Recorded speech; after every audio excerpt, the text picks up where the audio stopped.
Halo. Halo. Ya, balik lagi ya di sini kita bersama FPL Beginners ya. Benar. FPL Liga para Beginners ya. Ya, bener, liganya para noobers. Newbies.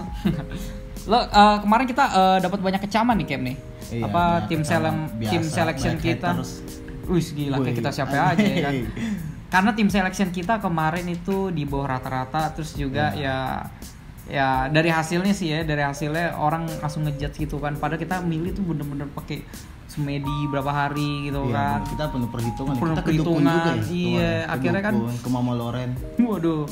Makanya poinnya itu agak kecil gitu kan. Memang kita nggak itu apa sih kurang akurat istilahnya gitu. Cuman kalau kita boleh review kemarin ya, tim selection kita tuh tim selection kita tuh ada satu hal tuh yang bikin tim kita kecil. Apa tuh? VAR. Waduh. Dari pemain kita semua itu dirugin karena VAR gitu. Entah itu emang pure VAR yang benar gitu atau emang ada yang kontroversi gitu. Kita masang pertama si Robertson sama Mane. Mane. Kemarin dia ini ya sempat dianulir gol Mane yang dari bola mati dari Robertson. Terus dicetak gol, terus kan posisi 1-0 tuh. Iya, posisi 1-0. Udah akhir-akhir pertandingan terus dianulir gitu kan. Coba bayangin tuh kalau misalkan asli diesahin ya. Udah mana dia clean sheet, terus dapat assist gitu kan.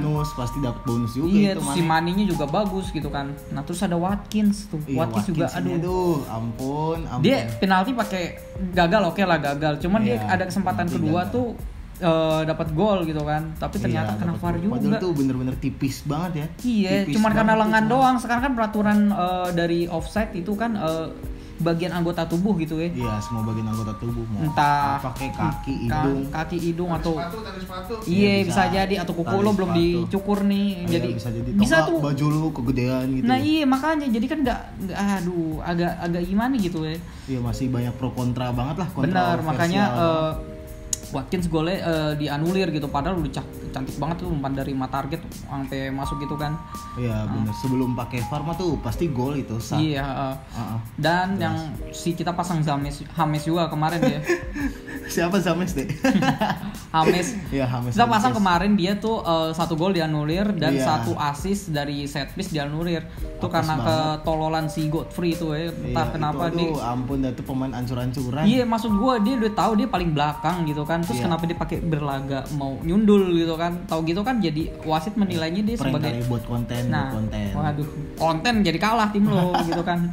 Maksudnya jadi kayak udah mana kan golnya Rafinha juga itu kan miss block dari si Godfrey juga ya. Iya, bener tuh. Makanya kita mau masang Digne, mau masang back-backnya Everton, makin mikir lagi setelah kipernya masih Pickford. Iya, kipernya si Kurcaci. Iya, tangan tirek.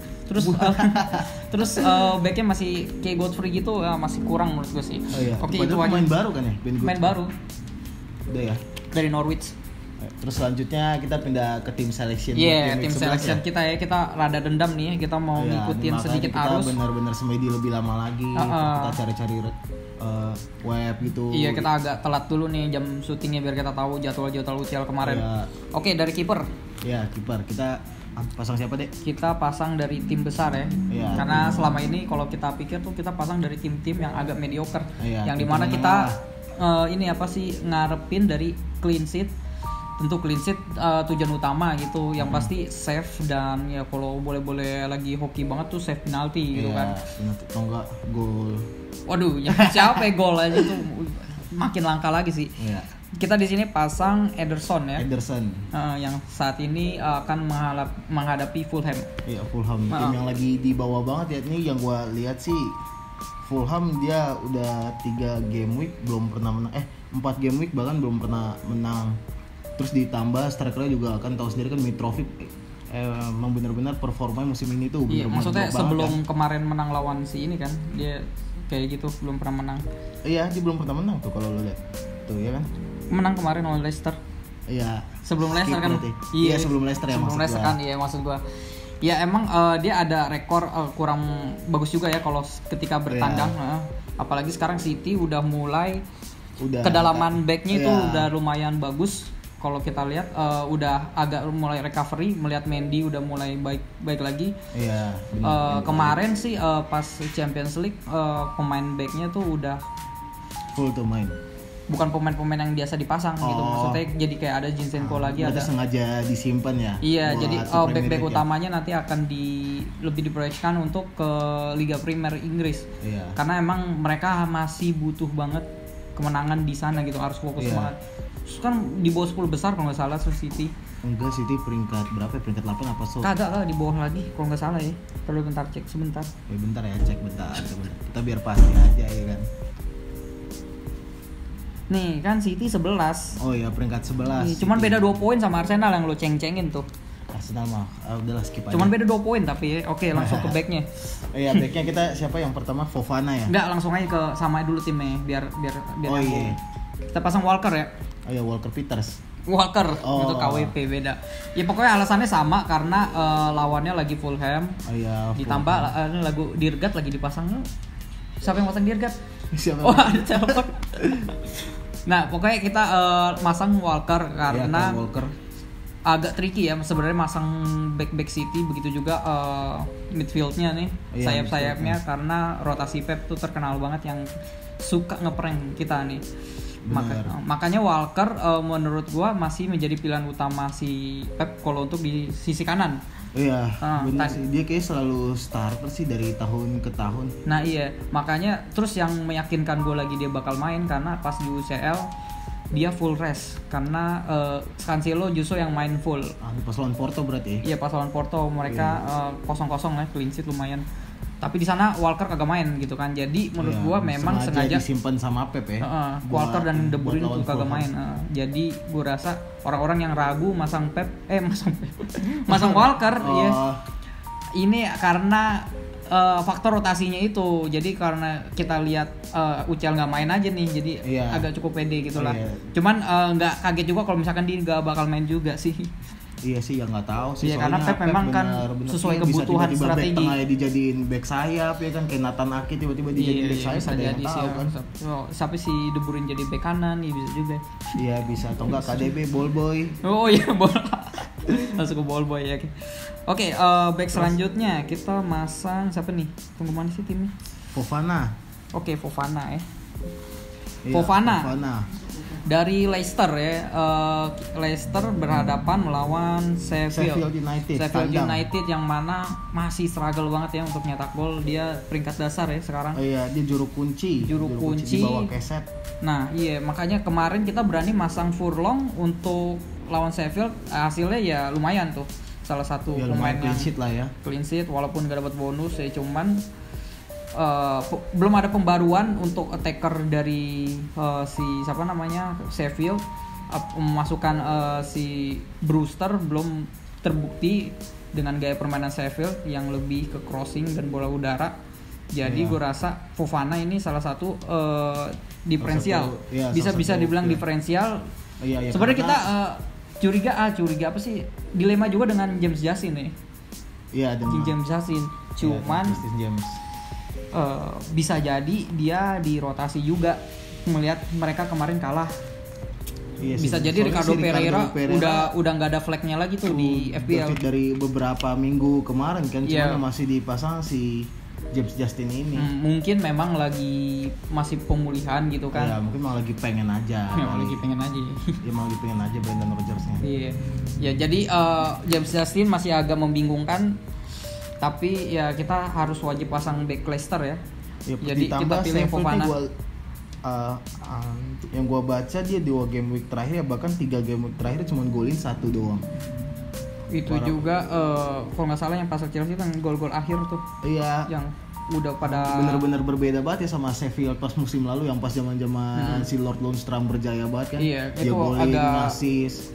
Surprising banget sih Sheffield kemarin. Bisa top 10 aja itu udah lumayan, makanya pas awal musim padahal ini dia tahun lalu termasuk tim promosi juga kan ya. Emang pas musim ini mulai aja mereka masih dikategorikan FDR yang merah untuk sebagian tim. Iya. Jadi sekarang udah hijau banget untuk siapapun yang lawan ya. Banget hijau yang bener-bener gelap banget ya. Justru yang terang, kalau gelap masih agak ini. Hijau yang bener-bener terang banget. Itu udah aduh. Kayak calon degradasi ya musim ini. Iya, calon degradasi. Oke, back terakhir kita pasang 3 back ya. Oh ya, belum di reveal formasi, kita pasang 3-4-3. Iya, 3-4-3 1. 3-4-3. Siapa lagi atau lagi pelatih? Iya, pelatih ya, sama supporter. Nah, jadi kita pasang Reece James, oke. Reece James. Di sini Reece James lagi-lagi review UCL kemarin dia nggak main, full rest, memilih Azpilicueta lebih main. Dan di sini kalau kita baca statistiknya, Reece James ini salah satu yang bisa dibilang paling menonjol ya. Oh ya, dia menonjol banget di musim ini ya. Semenjak Mendy Mendy sendiri udah dari 6 game mencetak 5 assist. 5 clean sheet. Astaga. Tuh ngapain? Siap Bang Jago. Iya, assist ke musuh maksudnya ya. Nah, 5 clean sheet tersebut ya pasti berimbas ke back-backnya lah ya. Jadi ketolong dengan kiper dan partner-partnernya gitu. Jadi dan catatan menarik lagi, sejak game week 6 musuh hanya bisa shot on target 9 kali dan menjadi yang terbaik setelah Manchester City. Banget berarti defense plus gelandang bertahan. Jadi memang dari gelandang tengahnya tuh dia memang ngeridus banget musuh-musuh untuk shot on target. Iya benar, dari gelandang tengah itu Makelele. Waduh. Gitu. Gue kira Michael Ballack sekalian aja semua. Oh, iya. Nah, terus gue lihat Leeds juga rada kesulitan nih. Kembali nggak seperti bener-bener struggle banget ya. Nggak seperti awal musim ini kan udah gacor tuh ya. Dia cuman nyetak 3 gol dari 4 match terakhir. Karena itu mungkin terlihat bagus untuk tim promosi ya. Cuman kalau dilihat 2 game terakhir deh, 2 game terakhir 48 shots, mereka hanya cuman bisa gol 1. Iya, pas lawan Arsenal dia kena tiang aja berapa kali. Bener, jadi memang entah ini mereka lagi sial atau dukunnya kurang atau gimana kan? Atau emang mereka lagi main One Stop Football Challenge kali, main tiang sebaik-baiknya. Nggak dapat poin percuma tiang ya kan. Jadi potensial assist, potensial clean sheet ada, serta potensial assist dia cukup mengejutkan ya. Dengan creativity-nya buat back ternyata peringkat 5 juga ya. Top 5 berarti ya, top 5 dari semua back Premier League. Dan dia melakukan 62 kali cross, 2 kali dari Chilwell, dan sebagai chance create terbanyak 2 setelah Ziyech. Untuk ukuran back itu udah atribut yang lumayan, karena semenjak adanya Aspi sebenarnya kita sempat mikir dia bakal keganti nih ya. Karena memang kalau dari senior pengalaman gitu. Iya, karena kalau kita eye test gitu secara kasat mata, maksudnya kalau kita nonton memang sih gue masih lebih Aspi gitu loh. Kalau dari segi open play gitu kan dia kuat bertahan dan dia kayak masih energik banget gitu ketimbang si Reece James yang memang atributnya lebih ke midfield sebenarnya sih. Cuman ya sekarang udah justru itu atribut yang bagus gitu untuk FPL yang defender tapi punya attack and trade yang bisa menjang poin. Plus tenaganya pasti lebih banyak juga kan secara faktor juga jauh lah. Benar. Terus sama ini. Iya pokoknya gitu deh. Oke, back udah semua tuh. Udah semua ya, 3 kita doang. Ke coba tim semangat aja dulu sih. Cadangannya dikasih tahu Kak? Ntar. Oke, kita ke ini mulai dari pembeda dulu deh, Matheus Pereira. Kirain KDB. Itu bukan pembeda. Matheus Pereira, set piece master dari West Bromwich Albion. Kalau gue baca di sini West Brom udah dapat 40 corner, 40 set piece, 30 diantaranya diambil oleh Matheus Pereira. Sedangkan Crystal Palace ini lagi kurang bagus ya defense ya sejak awal musim ini. Dia baru ke 1 clean sheet itu di partai pembuka. Setelah itu mereka nggak pernah clean sheet lagi. Dan mereka juga mendapat catatan set piece concede, artinya mereka kemasukan set piece tapi sih bahasanya tuh pokoknya set piece ke arah mereka gitu kan sebanyak 43 kali. Sering fall berarti ya. Mereka sering fall. Iya, mereka sering fall dan akhirnya makanya banyak musuh yang ngambil set piece. Iya, bisa kasar gitu.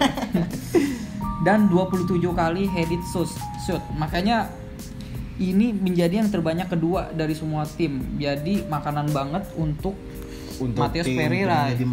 Iya, maksudnya untuk tim pelawannya ya. Benar, jadi apalagi kalau dead ball-nya semacam Matheus Pereira yang sempat nyetak free kick ya.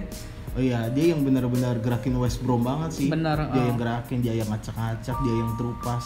Dan West Brom defense juga udah agak lumayan ya. Iya, kemarin kipernya Sam Johnston yang poin tertinggi ya. Iya benar. Iya, yang poin tertinggi buat kiper.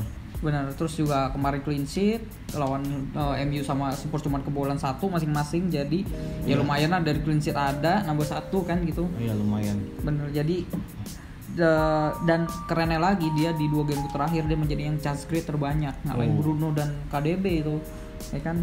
Jadi dia lagi top ya. Dia lagi perform banget lah. Jadi menurut kita ini salah satu yang wants to watch juga, yang bisa kalian jadikan diferensial dan best for value team ya.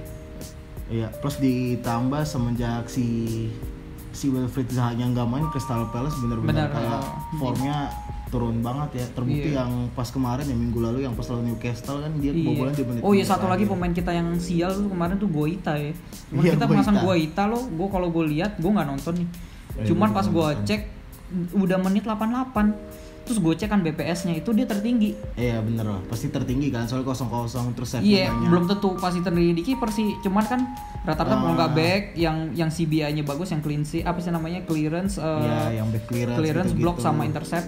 Nah ini malah di Guaita tuh paling BPS tertinggi. Ini tuh tinggal 2 menit lagi coba dapat clean sheet berapa? 4, 2, 6, 9 sama bonus. Kebobolan 2 gol itu ajaib gak tuh? Sengaja mungkin dia join liga kita kali, tahu kita masuk gol. Aduh, anjing gua.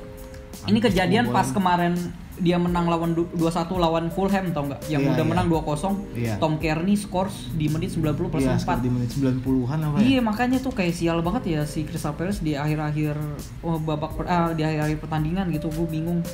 Yaudah akhirnya kita kapok ya pasang back Crystal Palace. Kurang fokus sih, kayak menit terakhir kan capek kan, main panas-panasan gitu, kaki kapalan.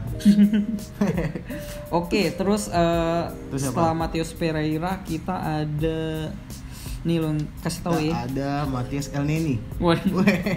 Ini mantan pemain GG, mantan pemain tim besar. Mantan tim besar. Waduh, bangsat. Theo Walcott. Iya, Theo Walcott. Kenapa tuh, Dek? Ya, anjing. Lu kan yang milih nih Theo Walcott ya.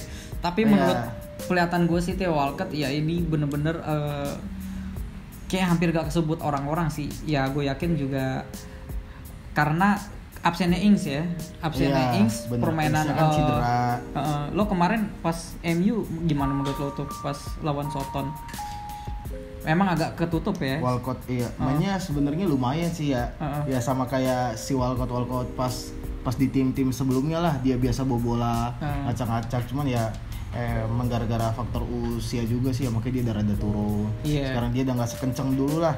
Nah terus karena gak adanya Ings, nah jadi bisa jadi gol getter utamanya nih ke pemain-pemain seperti benar Theo Walcott yang bisa masuk, Adam pasti yang lebih utama, dan terus Djenepo. Statistiknya juga dari 4 game week terakhir tuh dia berhasil nyetak 1 gol plus 2 assist ya, yang satu ke Adams, yang satu ke siapa gitu lupa gua. Oh iya, jadi ini harganya juga masih kayak. Iya bener, cuma 5,8 M ya, cuma 5,8 juta kan pas banget tuh. Jadi dana lebihannya bisa lu alokasiin buat striker premium atau gelandang premium yang lain. Ini alasan kita nanti strikernya serem-serem. Iya bener. Dan lagi ini si Walcott juga statistiknya buat 4 game week terakhir termasuk lumayan juga sih buat pemain yang udah lama banget nggak main kayak starter gitu, main full. Iya, oke. Jadi masih bagus ya Walcott, yang masih jadi perhitungan ya. Iya bagus, plus ditambah lawannya Brighton juga yang lagi caur-cauran sih. Oke. Sekarang kita langsung ke midfielder selanjutnya nih. Siapa tuh, Dek? Ada Diogo Jota. Diogo Jota. Ini pemain yang lagi jadi kesayangan manajer banget ya kayaknya. Iya benar. Karena Diogo Jota ini menjadi top transfer musim ini ya. Game week ini. Iya, top transfer game week 10 ke 11 ya berarti. Di sini Jota kayaknya gak ada alasan deh kalau misalkan kita nggak masukin, karena dia ada alasannya kenapa banyak banget orang yang beli dia sekarang. 4 gol dari 5 game week terakhir menunjukkan dia menjadi bukan salah satu sih, justru dia sejak game week 6 yang poin paling banyak ketimbang Salah dan Mane, dengan mencatatkan 37 PTS, sedangkan Salah cuma 25 dan Mane 19. Dan juga dia juga yang nge-shoot paling banyak nih sejak game week yang sama, sejak game week 6 dia udah melakukan 7 kali shoot, menjadi yang terbanyak di Liverpool. Dan kalau dalam jajaran midfielder FPL dia yang kedua setelah Bruno. Jadi untuk 6,8 ini best for value juga untuk pemain sekelas Peteker di tim Liverpool gitu kan. Oh iya. Yang timnya udah pasti mainnya bener-bener full nyerang ya. Full nyerang, apalagi sekarang Liverpool cenderung ada skema baru nih dengan memainkan 4 strikernya. Jadi bisa dimainin secara bersamaan. Kita lihat yang udah-udah tuh Firmino yang agak mengalah tuh. Emang dia kan memang Firmino awalnya sebagai sentral. Iya, dia kayak buat pembuka doang. Attacking midfielder. Pembuka ruang gitu-gitu. Terus Jota yang masuk. Cuman terus kalau gue lihat kemarin juga nih si Jota pas lawan siapa namanya? Ajax. Pas di UCL lawan Ajax. 3 ini utamanya main. Salah, Jota sama Mane. Iya. Cuman si Jota itu ditarik di menit 70 diganti oleh Firmino. Si Salah juga ditarik, sedangkan si Mane itu main full. Jadi kemungkinan pas lawan game week ini dia bakal main dengan formasi seperti lawan Brighton. Jadi Mane lebih ke belum di starter gitu loh. Iya. Jadi Firmino, Salah sama Jota kemungkinan besar seperti itu. Apalagi dia lagi top perform di Premier League. Jadi ya sayang lah ya, maksudnya kan lagi apa sih namanya, lagi on fire gitu. Terus murah harganya. Iya, enggak maksudnya dari segi pelatih juga si Klopp kalau mikir gitu nih pemain lagi bagus-bagus, kalau bisa bertahan kan bisa kayak pasti ya bakalan dimainin terus ini mumpung dia lagi di statusnya lagi on fire lah. Iya, oke. Dan lagi dia selected buy-nya juga dia buat persentase ownership-nya itu udah gede sih. Iya, dia udah tinggi banget ya, udah hampir 27%. Ya padahal dulu pas pertama-tama dibeli gue liat nggak nyampe 10%. Sumpah gue beli 2 minggu lalu 5% bahkan deh. Baru di bawah 10%. Ini benar-benar salah satu pembelian terbaik klub banget ya buat musim ini sampai sejauh ini istilahnya. Terus? Oke. Terakhir midfielder terakhir yang kita pasang itu adalah Kevin De Bruyne. Bukannya 2 lagi sih? Enggak, kan udah 3. Oh iya. Biasa nih pada lupa nih. Iya, biasa faktor. Oke, De Bruyne jelas ya. True ball terbanyak. True pass terbanyak maksudnya dengan 32 kali. James Maddison kedua dan juga chance create terbanyak kedua setelah Bruno. Tapi mainnya itu lebih dikit dari Bruno, ya kan? Iya, benar. Memang dia masih gahar banget kalau lihat sih. Dan dia juga menempati posisi ketiga untuk shot terbanyak dalam 4 game week terakhir.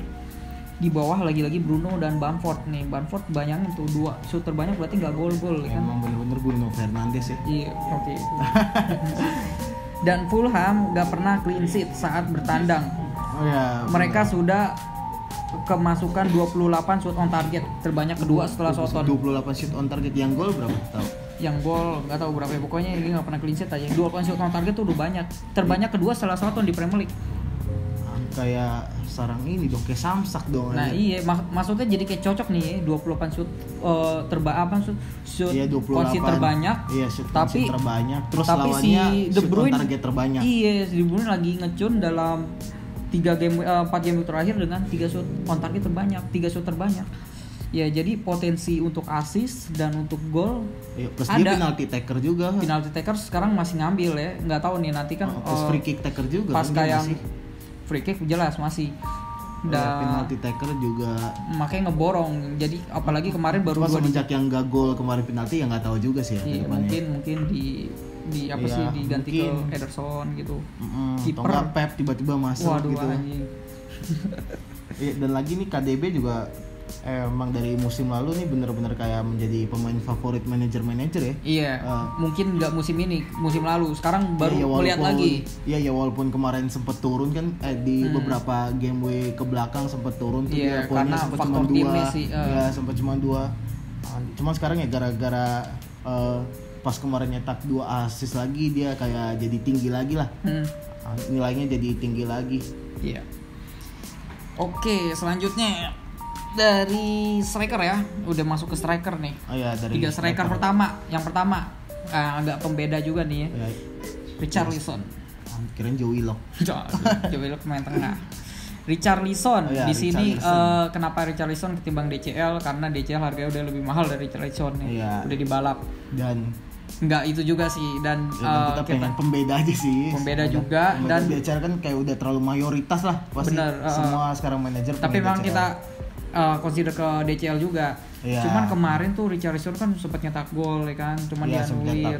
Terus dia anulir. Jadi memang dia salah ketimbang DCL kan yang tap in master ya, maksudnya kan dia yang bola udara gitu-gitu terus tapi dia kan lebih ke sampai si Richarlison ini lebih pemain yang apa sih mengacak gitu kan yang suka ngacak-ngacak, dia benar-benar dia keeping shoot, dia benar-benar Brazil banget lah kan, sesuai negaranya banget kan. Jadi salah satu inilah ya apa sih agak kita gambling juga ya sebenarnya ya. Ya gambling juga sih sebenarnya, cuman kan gak ada yang tahu kan, nasib yang tahu cuma Tuhan. Nah iya, dan faktor utamanya lagi kita kayak gak mau menyanyiakan ketika melawan Burnley yang tanpa Pope. Burnley yang lagi bapuk banget dah. Tapi kita nggak tahu nih Popo bakal main atau enggak, cuman kemungkinan besar dia masih belum bisa main. Dan kalau kita lihat kemarinnya sampai Peacock viral, anjir langsung kebobolan 5 gitu kan. Makanya jadi melihat Burnley yang masih rada turun gini, kita consider masang antara trio si Everton ini. Siapa itu kiper Burnley tiba-tiba gantiin Pope langsung lawan City, kaget juga kali ya. Kaget lah. Siapa nih Sterling? Masih magang. Yang gue nonton di TV nih. Sterling kan nggak main makanya. Oh iya. Yang gue tonton di TV nih KDB gitu. KDB yang gue pasang nih. Yaudah, jadi itu ya kenapa kita pasang Richarlison. Iya, plus dia masih penalty taker nggak sih dia tuh? Masih. Ya kan? Di atas kertas masih, cuman kita nggak tahu nih kalau misalkan akan ada pelatihnya, kalau misalkan melihat siapa yang lagi top score gitu, bisa jadi memang diproyeksikan untuk mainlah dapat trofi top score gitu kan, bisa jadi ke DCL. Siapa tahu si Yerimina tiba-tiba kena penalti. Benar juga. DCL kemarin pas penalti Inggris bagus juga sih ngambil itu, pojok banget. Penalti mas bagus-bagusnya gimana sih Dek? Terus penyerang kedua ini salah satu pemain gua sih di tim gua nih ada nih. Pemain pembeda juga ya? Kagak nih, udah banyak. Benar-benar pembeda. Kagak, ini banyak. Ini ada mayoritas manajer lah. Jamie Vardy. Jamie Vardy ini benar-benar momok menakutkan untuk laga away ya. Jadi dia benar-benar kayaknya bagusnya away terus. Cuman sekali blank pas ketika lawan Liverpool kemarin. Dia pas bertamu secara away dia sudah menyatakan 53 poin dengan 7 gol dan sekali assist. Dan ditambah lawannya Sheffield yang lagi peringkat dasar. Lawannya Sheffield, dia tahu sendiri lah Sheffield lagi jadi juru kunci kan. Juru kunci, terus juga kemarin walaupun lagi apes si Vardy dia sempat assist doang ya. Cuman itu masih kurang sih orang tuh gini. Dan gue bilang ini juga masih kapten material melawan Sheffield ini. Jadi ya jadi pilihan bagus kan, iya kan? Iya, dia benar-benar pilihan bagus sih, plus lawan Sheffield, terus ditambah katanya Timothy Castagne yang mungkin udah bisa main, mungkin nggak tahu juga. Dan James Maddison yang lagi juga udah mulai main-main lagi. Iya bener, yang lagi ngecun. Iya. Jadi ya gue rasa makanan empuk nih si Sheffield. Iya, makanan empuk banget lah buat Vardy. Tapi memang Sheffield gak pernah kebobolan lebih dari 3 atau 2 gitu sih kalau salah kalau baca. Jadi meskipun dia bapuk, defense-nya juga masih kuat. Iya sih bener sih. Cuman sebapuk-bapuknya Vardy, ya kalaupun Leicester golin ya minimal dia ngasih nggak sih? Iya. Jadi karena kita budgetnya masih banyak aja, makanya berani masang Vardy. Iya. Kalau enggak mah kita pasang Lacazette. Bangsat. Oke, ngomongin Lacazette. Apaan? Striker terakhir kita berhubungan dengan lawannya Lacazette nanti malam, yaitu Harry Kane. Harry Kane di sini bisa dibilang lagi-lagi pemain terbaik Liga Inggris saat ini. Dia menguasai CT Index overall. Iya, terus pokoknya salah satu influencer 1, creativity 1, trade 3. Nih barat kalau main game di HP nih rata kanan deh, ya kan? Iya, rata kanan 99 semua. Iya. Full merah ngecun. Dan dia dari 10 game week dia cuma 2 kali blank, yaitu game week pertama pas kalah lawan Everton sama yang terakhir 0-0. Iya, sama game week terakhir dia dapat clean sheet. Karena ada striker dapat clean sheet, ya kan? Nah, terus ditambah catatan spesial ketika melawan Arsenal.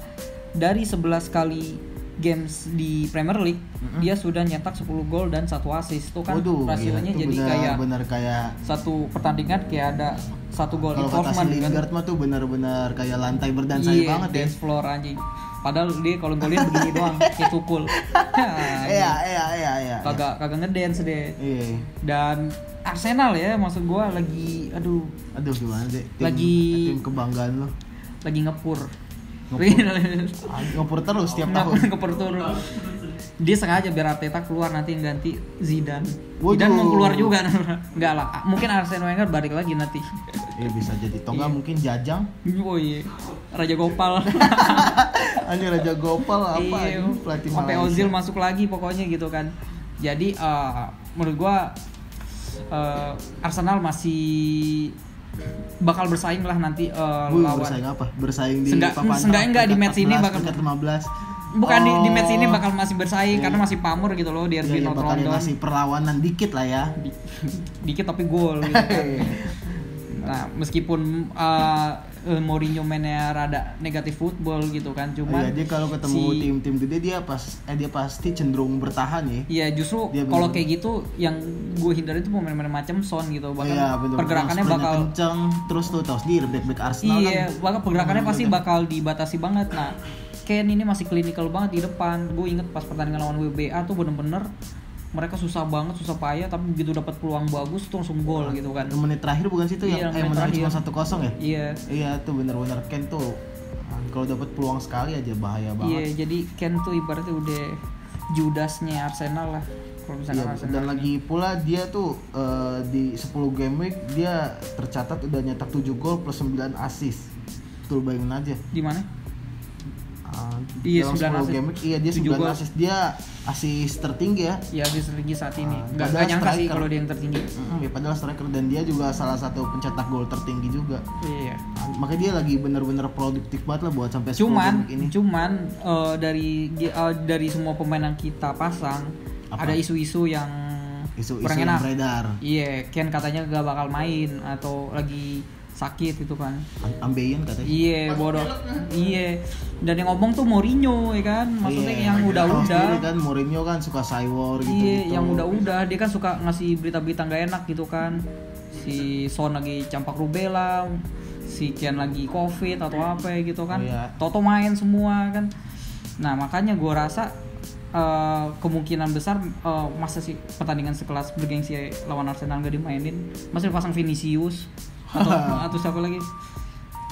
Jadi makanya nggak mungkin lah kayak gitu, atau bisa jadi gitu kan. Makanya nanti kita pasang bench yang kemungkinan nanti naik yang bisa nutup Ken lah setidaknya. Kita doang tim selection yang benchnya naik dia biar nolong poin deh. Kalau yang lain mah kalau 0 aja udah kan. Iya benar, cuman apa ya, gue tetap feeling Ken main sih. Ya, soalnya susah lah nih kan ya, walaupun sebenarnya peringkatnya sekarang yang satu di atas, yang satu di bawah kan setidaknya nih tetap gengsi kan. Iya, apalagi London Utara. Kan Mourinho pernah bilang di Liga Inggris tuh lo kalah bisa turun 5 sampai 4 peringkat. Iya, ya makanya lo dia menang pasti bisa naik juga dengan sama. Pace-nya banget lah. Iya, itulah indahnya Liga Premier gitu kan. Woi. Enggak kayak seri. Oh, enggak, udah langsung. Indahnya Liga Shopee kira-kira. Nama akunnya Phil dan Bateri kan. Oh iya. Oke, dari semua pemain kapten kita siapa nih? Gue belum mikir tadi. Aduh, siapa kapten kita ya? Kaptennya siapa nih? Kapten kita Bruno lah nggak salah. Kaptennya di luar tim selection. Kaptennya aduh, please siapa ya? De Bruyne aja kali ya. McCarthy boleh sih. McCarthy cadangan. Kaptennya yang paling pas kayaknya KDB sih. Iya, jadi KDB dah kita kaptenin ya. Iya, ini kita spontan aja sih. Spontan uhuy. Ya, pokoknya ini kita spontan iya, aja. Pokoknya kandidatnya nih emang antara KDB, Vardy sama Ken juga bisa enggak sih? Enggak, tuh susah. Wih, apaan susah? Ya udah. Lon David Luiz mah digertak sekali juga takut. Hancur pala lo kayak Jimenez, ya kan? Lihat enggak tuh? Jimenez. Iya, itu juga dia boleh pendarahan di luar. Jimenez sampai Jimenez pendarahan di dalam. Gila, gue juga rada turut prihatin nih. Bener-bener kayak orang kayak kemana gitu tuh, nggak antusias apa maksudnya. Padahal Jimenez udah kagak main cuma bisa tetap kalah loh. Aneh kan? Jadi bahasa sono lagi. Itu karena ya udah iba lah. Itu David Luiznya udah pusing gue rasa. Tapi gue bilang Jimenez balik-balik kayak Peter Cech tau nggak? Kayak helm gitu bisa jadi. Iya, pakai. Waduh anjir. Kira helm rugby. Ke jaring-jaring. Atau enggak yang Grab. Waduh. Pakai helm Grab. Ya udah, jadi itu aja ya tim selection kita ya, kaptennya KDB ya. Dan minggu ini kita bakal ngadain kuis nanti di Instagram ya. Iya, kuis Instagram. Kuisnya nanti tahu juga sih nanti. Ya nantilah. Yang pasti ya pantau terus sosmed kita aja. Iya benar. Okay. Pantau terus ajak teman-teman lu juga mungkin yang pengen tahu apa sih perkembangan Fantasy Premier League, terus Premier League juga. Sekiranya ada video tutorial bisa ditonton. Ya, benar, yang baru pengen main kan. Benar. Oke, jadi jadi sekian itu aja ya. Kita udah agak ini nih. Ya ini kita udah mau tidur ntar lagi nih karena masih lagi nggak enak badan. Waduh. Oke, thank you for watching para beginners.